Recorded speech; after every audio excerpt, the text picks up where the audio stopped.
Hello, welcome to the NewsHour. A UN court has rejected the appeal of the former Bosnian Serb general Ratko Mladic. He was sentenced to life in 2017 for genocide and war crimes, including the Srebrenica massacre. Well, dubbed the Butcher of Bosnia, Mladic was found guilty of his involvement in the killing of more than 8,000 Muslim men and boys during the Bosnian War in the 1990s. The judges upheld his conviction and life sentence 26 years after the issue of his initial warrant. In light of the gravity of the offences committed by Mr. Mladic and the noted sporadic nature of the benevolent treatment and assistance undertaken by him, he does not demonstrate any discernible error in the trial chamber's assessment of his sentence as a mitigating circumstance. The general sentencing practices in the former Yugoslavia and finds Judge Nyambe dissenting that Mr. Mladic fails to demonstrate that the trial chamber erred in imposing a life sentence. We'll cross over to The Hague and speak to Step Vassen. Step, what is the reaction to this? Very mixed feelings here in The Hague, I have to say. Not only was the appeal by the defense lawyers of Mladic rejected, but also by the prosecution. So relatives of victims who are gathering here at the UN court say that there's very much a disappointment that not only the genocide in Srebrenica has been recognized, but the genocide in other parts of Bosnia have been rejected. It hasn't been called a genocide, and they say that's not fair. There have been lots of people who died during that part of the war as well, which was before the 1995 Srebrenica massacre, and they say it would have been much more giving a feeling of justice to the victims in Bosnia if both parts were given the genocide wording. So that's why they are very disappointed about that. On the other side, they were quite relieved, of course, that the life sentence has been upheld. There was some concern that that would also not be the case, but they are relieved about that. They say this is a momentous ending to a momentous trial. And one of the spokespeople of the court came out and he called it a milestone for international justice. And at the same time, he called on all the member states, especially in Europe, to take care of the imprisonment of war criminals, specifically mentioning Mladic. We asked him, where will Mladic be put to prison and where will he serve the rest of his life? And he said he doesn't know, and he hopes that some countries will step forward, like what they did with Radovin Karadzic, who is now imprisoned. He is also a Bosnian Serbian leader. He was also sentenced to life. He's now imprisoned in the UK. So they are hoping that after sitting here in The Hague, in the prison here, that he might be able to be moved elsewhere. So for Mladic, is that it then, Step, or could further charges be brought against him?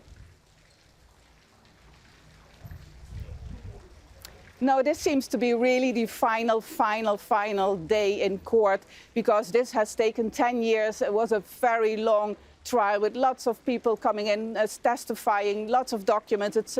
It's called the best documented trial internationally. It's seen as a big success story. 161 people were indicted. Many have been convicted. It's seen as an example for other international cases that could be brought to court. So there was a lot at stake, at least for the international tribunals, with this verdict today. But for Mladic, this is the last chapter. The curtain has closed, and he will be in prison for the rest of his life. Okay, thank you so much, Step Vassen, for that reporting from The Hague. Let's speak to Emir Suljagic, who's a survivor of the Srebrenica genocide. He's also the director of the Srebrenica Memorial Center. He's joining us live. Thanks so much for speaking to us. What's your reaction to the confirmation of this life sentence? Well, to be completely honest, I didn't expect much else.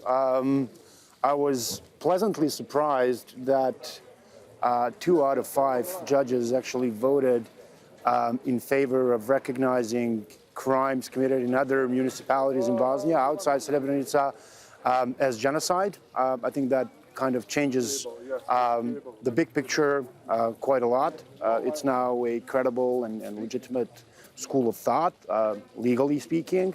Other than that, I mean, there was really no surprise. If you know anything about how the tribunal works, if you know about the amount of jurisprudence and the amount of actual physical evidence and testimony that this trial has built upon, you can be surprised. So we are where we are. That's simply a fact. That's it. Okay, and as a survivor of the genocide, how important is this final verdict for you?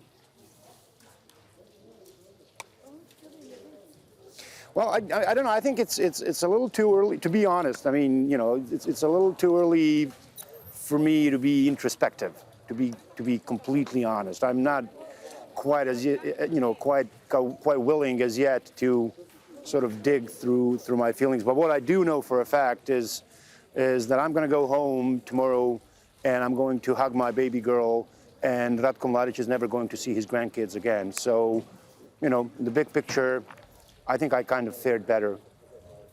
You recently wrote this, however. You said that when he, Mladic, is gone forever, his life's work will still be with us. It will continue to poison the future until it is reckoned with. Oh, yes, of course. So what exactly do you mean by that? And do you think people now are prepared to come to terms with what happened almost 3 decades after the war and the genocide? No. Why do you say that? No, of course not. I mean, and that's a completely different matter. Yeah, well, very simply, because I actually have, I live in this reality, and in this reality, we're in Potocari today, where most of the victims of Srebrenica are buried. 5 kilometers away from here is a town where I was born. It's called Bratunac. And last night there was actually a celebration, a gathering in celebration of Ratko Mladic. And it's done locally, and there's an entire political class that's heavily invested in ensuring that Ratko Mladic's legacy lives. And there's a very simple fact behind it. About 20 to 25,000 people were actually involved in the Srebrenica genocide operation alone.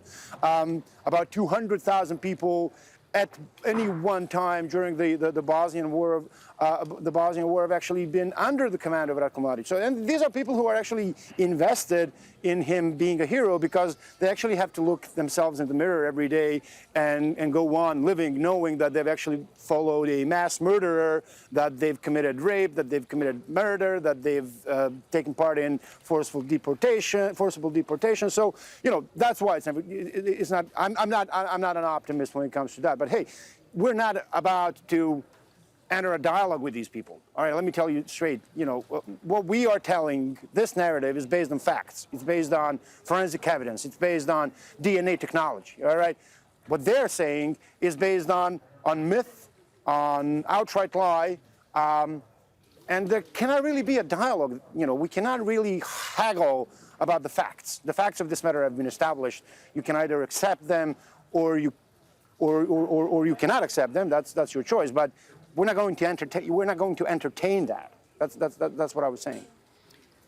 Do you think this final ruling will at least bring some closure to the victims' families?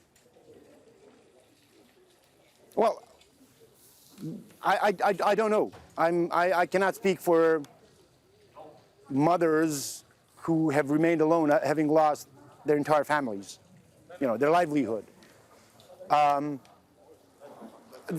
For me, once again, this is not something this is something that I've expected. Life goes on. We will go on fighting Mladic's legacy in this country. We will ensure that, or try to ensure within our lifetime, that the injustice that he imposed on this country is addressed one way or another. But we're not going to, he's an afterthought. Okay, he's going to die somewhere in a crowded prison somewhere in Western Europe, probably like Karadzic somewhere in UK, fearing for his life every moment.